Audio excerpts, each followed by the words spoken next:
Hello and welcome back to the channel. In this episode we will be covering The Batman and why I believe it is the best Batman movie. Now, any avid comic book reader knows that the Batman not only is called the Dark Knight or the Caped Crusader, he's also known as the world's greatest detective. Some of the best comic books that I've read have involved stories that had a little bit more mystery and crime to them. These stories kind of took a Sherlock Holmes approach, if you will. And I feel like the Batman portrayed this perfectly. Unlike its predecessor, The Dark Knight, the film focused more so on Batman's detective capabilities, which I think was a win for the film. In the Dark Knight film, Christian Bale's Batman kind of focused more so on having his allies help him with the investigations, and they basically did majority of the work for him. While his performance as Batman was stellar, I feel like he didn't portray the full characteristics of Batman's detective capabilities. Another thing I want to focus on why The Batman is the best Batman film is that it primarily focuses on Batman. In the previous Batman films, the main focus was Batman along with other characters like Heath Ledger's Joker or Bane. While those were two great villains in the previous trilogy, I feel like they took away from our hero and his story.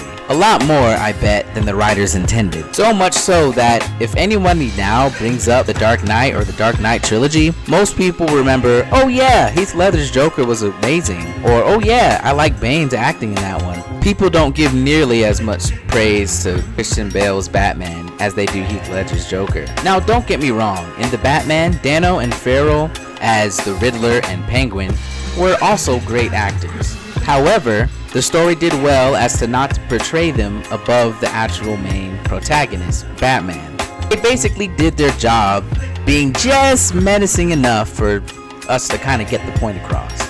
They were just terrifying enough without distracting us from the main story or the main protagonist. Going back to the previous trilogies, I guess you could say that Bruce Wayne was more so the focus, which is fine, but I feel like there wasn't a healthy balance. In the Batman film, we basically saw his Bruce Wayne's altered ego in every scene, which I think was great. This version of Batman also provides an early stage into his career as the masked vigilante or the superhero. I like how it captured the beginnings of a young Batman as he's navigating this new lifestyle. Not only that, I believe this film in comic book accuracy was great.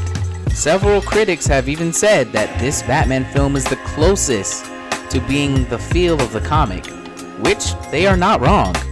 Even with the voiceover throughout the film, narration throughout the film even mimicked that of a detective film with the noir kind of vibe, which I think was excellent for, again, a Batman movie. Even in the story, Robert Pattinson's Batman showed a few flaws. This shows as Paul Dano's Riddler was basically one step ahead of him in the film throughout every interaction. Even in some scenes with combat, I felt like the henchmen at some times were even overwhelming him, so much so that he had to leave and kind of recuperate himself. But that made him all the more relatable. Again, I'm not doing this video to knock the previous Batman films. I'm just acknowledging and giving credit where credit is due. Matt Reeves did an excellent job with this film. Batman is even set to have a sequel, which should be coming out in 2025. Looking forward to seeing how that goes. But anyway, you guys, that's the end of the video. Like, comment, subscribe, you already know the drill, and I will see you guys next time.